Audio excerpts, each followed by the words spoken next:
हरियाणा के दिवंगत आईपीएस पूरण कुमार के मामले में अब हरियाणा राज्य का एससी आयोग यानी कि अनुसूचित जाति आयोग ने अब हरियाणा सरकार के खिलाफ कठोर एक्शन लिया है और इस पूरे मामले में अब हरियाणा सरकार से विस्तृत रिपोर्ट मांगी गई है। आज के इस वीडियो में चर्चा इस बात की करेंगे आखिर एससी आयोग के कठोर या सख्त होने के बाद अब इस केस का रुख कैसा होने वाला है। दूसरा, इसी मामले में आज एक और बड़ा खुलासा हुआ है। रोहतक साइबर सेल में तैनात एएसआई संदीप लाठर का एक सीसीटीवी वीडियो आज एसआईटी के हाथ लगा है, जिसमें वो अपने उस कदम उठाने से पहले स्कूटी से अकेला जाता हुआ दिखाई दे रहे हैं। तो कहीं ना कहीं अब इस केस में भी बहुत सारी चीजें क्लियर हुई हैं। लेकिन जिस तरह से हरियाणा राज्य का एससी आयोग अब एक्टिव हुआ है और आईपीएस पूरण कुमार के मामले में कठोर हुआ है, सख्त हुआ है, उससे अब इस केस के रुख जरूर बदलेंगे। तीसरा, आज ही संदीप लाठर की भी शोक सभा बुलाई गई है जुलाना में और आज ही नाडा साहिब गुरुद्वारे में दिवंगत आईपीएस पूरण कुमार का भी शोक सभा बुलाया गया है।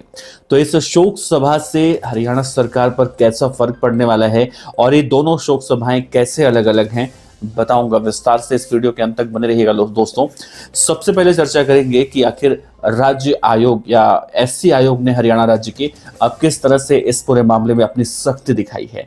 तो इस वीडियो के अंत तक बने रहिएगा। नमस्कार, मेरा नाम है देवनाथ पांडे और आप देख रहे हैं रोजाना की तरह आपका अपना चैनल बीडीएफ न्यूज। देखिए मित्रों, वरिष्ठ आईपीएस अधिकारी वाई पूरण कुमार के उस मामले में जो उन्होंने वो कदम उठाया था जिसकी चर्चा हो रही है, अब प्रशासनिक गलियारों में हलचल मच चुकी है। हरियाणा राज्य अनुसूचित जाति आयोग ने इस पूरे मामले में खुद स्वतः संज्ञान लेते हुए चंडीगढ़ प्रशासन और पुलिस विभाग को कठोर नोटिस भी जारी किया है। आयोग ने चंडीगढ़ के मुख्य सचिव जो हैं और वहां के डीजीपी से 7 दिनों के अंदर विस्तृत कार्यवाही रिपोर्ट यानी एक्शन टेकन रिपोर्ट अब मांगी है। आयोग ने इस घटना को जातिगत भेदभाव, मानसिक उत्पीड़न और मानवाधिकार उल्लंघन से जुड़ा हुआ एक गंभीर मुद्दा बताया, गंभीर मामला बताया है। आयोग ने यह भी साफ कर दिया है कि यह सिर्फ आत्महत्या नहीं बल्कि एक संवेदनशील सामाजिक प्रशासनिक विफलता का संकेत है। आयोग द्वारा जारी नोटिस में दिवंगत अधिकारी वाई पूरण कुमार के उस मामले से पहले लिखे फाइनल नोट का हवाला भी दिया गया और कहा गया कि अनुसूचित जाति समुदाय से वो थे और लंबे वक्त से वरिष्ठ अधिकारियों के जातिगत भेदभाव, मानसिक प्रताड़ना और सार्वजनिक अपमान का वो लगातार सामना कर रहे थे। एससी आयोग ने इससे पूरी तरह से अत्याचार और षड्यंत्र का गंभीर मामला बताते हुए जांच की दिशा बदलने के संकेत दिए, यानी कि जांच की दिशा बदली जाएगी। आयोग ने इस मामले में दर्ज एफआईआर और एसआईटी के गठन से लेकर हर एक एंगल के बारे में जानकारी मांगी, हर एक पहलू के बारे में जानकारी मांगी। एफआईआर किन किन धाराओं में किन किन लोगों के खिलाफ दर्ज की गई, क्या आरोपित अधिकारियों को नामजद या फिर गिरफ्तार किया गया है, क्या जांच के लिए विशेष जांच का दल यानी एसआईटी गठित की गई है, जांच में देरी की वजह को लेकर भी सवाल उठाया गया कि भाई इतनी देरी क्यों हुई है। हरियाणा एससी आयोग ने इस मामले में यह कहा है कि इस मामले में एससी एसटी अत्याचार निवारण अधिनियम की धारा 3(2)(v) समेत प्रासंगिक धाराओं को पूरी कठोरता से लागू किया जाए। इसमें आयोग ने साफ तौर से यह भी आदेश दिया है कि जांच रिपोर्ट को 15 दिनों में आयोग को भेज दिया जाए ताकि कोई भी पहलू इस मामले में दबाया न जा सके। आयोग ने इस बात को लेकर चेतावनी दे दी है कि अगर 7 दिन के अंदर विस्तृत रिपोर्ट नहीं मिली या जवाब असंतोषजनक हुआ तो एसएससी एक्ट 2018 की धारा 9 के तहत सोचिए संबंधित अधिकारियों को व्यक्तिगत रूप से तलब किया जाएगा। आयोग ने यह भी अब साफ कर दिया है कि वो इस मामले को उदाहरण के तौर पर मिसाल बनाने वाला है ताकि भविष्य में किसी भी अनुसूचित जाति या फिर अधिकारी के साथ इस तरह का व्यवहार दोबारा से ना दोहराया जा सके। नोट में इस बात का भी जिक्र किया है कि उन्हें ये सब वरिष्ठ ऑफिसरों की मिलीभगत और दिशा निर्देश में झेलना पड़ा है।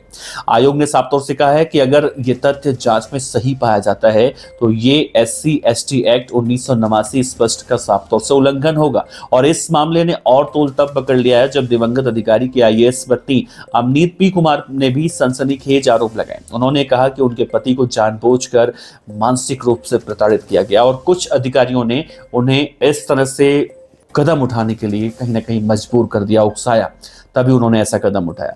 वहीं दूसरी तरफ इसी मामले में देखें संदीप लाठर का एक सीसीटीवी फुटेज निकलकर सामने आया है जिसमें वो स्कूटी पर सवार होकर जा रहे थे दरअसल डीएसपी दलीप सिंह की अगुवाई में गठित एसआईटी ने रोहतक से लेकर लड़हौत तक सीसीटीवी कैमरों की इस मामले में जांच की।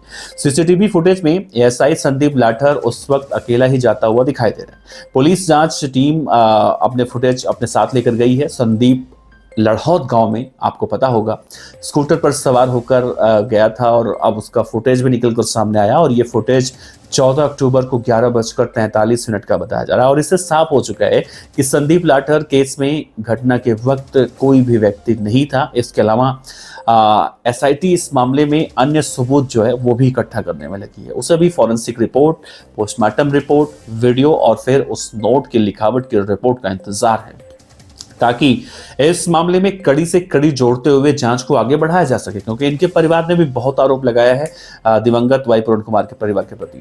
जुलाना में आज संदीप लाठर की श्रद्धांजलि सभा भी है। इसमें आसपास के ग्रामीणों को भारी संख्या में पहुंचने की संभावना है और इसके लिए जुलाना के एक स्कूल में एक टेंट भी लगाया गया है। साइबर सेल के एएसआई संदीप लाठर के ममेरे भाई हैं संजय लड़हौत, उन्होंने इस पूरे मामले में कहा है कि डीएसपी दलीप सिंह की अगुवाई में गठित एसआईटी ने रोहतक से लेकर लड़हौत तक सीसीटीवी कैमरों की जांच की है और उसके कार्यालय में भी टीम आई थी।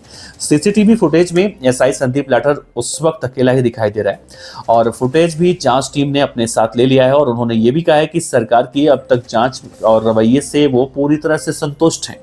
यानी संदीप लाठर के परिवार वाले पूरी तरह से संतुष्ट हैं, लेकिन आईपीएस पूरण कुमार के परिवार वाले संतुष्ट नहीं है।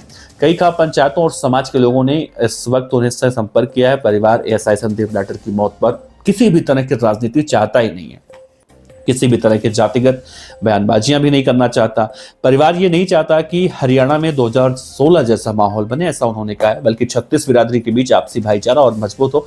उन्होंने ये भी कहा कि जैसे परिवार संदीप लाठर के जाने से आहत है, उसी तरह से एडीजीपी वाई पूरण के जाने से भी उनका परिवार आहत है। संदीप के परिवार को एडीजीपी के परिवार के प्रति सहानुभूति है, ऐसा उन्होंने कहा है। लेकिन देखा जाए तो एडीजीपी के परिवार की तरफ से एक 32 सदस्यीय कमेटी भी गठित की गई है। सरकार से मांग की जा रही है कि एक संयुक्त कमेटी और बनाई जाए और इसमें दोनों परिवार के सदस्यों को शामिल भी किया जाए। दोनों परिवारों की संपत्ति की भी जांच होनी चाहिए। इस बात को लेकर भी कहीं न कहीं बढ़ चढ़कर सामने आ रहा है। तो इस पूरे मामले में देखिए, आज दोनों की शोक सभा है। दिवंगत आईपीएस वाई पूरण कुमार के शोक सभा बुलाई गई है नाडा साहब गुरुद्वारे में और इनका जुलाना में बुलाया गया है। लेकिन अब देखिए, इनकी तरफ से बयान निकलकर सामने आ रहा है कि ये एडीजीपी वाई पूरण कुमार के परिवार के प्रति अपनी संवेदना व्यक्त करते हैं, किसी भी तरह की कोई जातिगत टिप्पणी नहीं करना चाहते हैं। दूसरी तरफ इस मामले में कहीं ना कहीं अब देखा जाए तो एससी आयोग भी सख्त हुआ है और 7 दिनों के अंदर रिपोर्ट मांग रहा है। और एससी आयोग ने यह कहा कि जैसा दिवंगत आईपीएस पूरण कुमार ने अपने नोट में आरोप लगाया है, अगर वो सब कुछ सच साबित होता है तो ऐसी बातें कही गई हैं कि 1989 एक्ट का उल्लंघन होगा और उसके बाद जो कार्रवाइयां होंगी वो कार्रवाइयां एक मिसाल बनेंगी, ताकि आने वाले समय में कोई भी अधिकारी या कोई भी व्यक्ति किसी भी व्यक्ति को जातिगत टिप्पणी करके इस तरह से परेशान नहीं कर पाएगा। फिलहाल देखना होगा आगे क्या कुछ होता है। अपने विचार रखिएगा दोस्तों। नमस्कार, जय हिंद।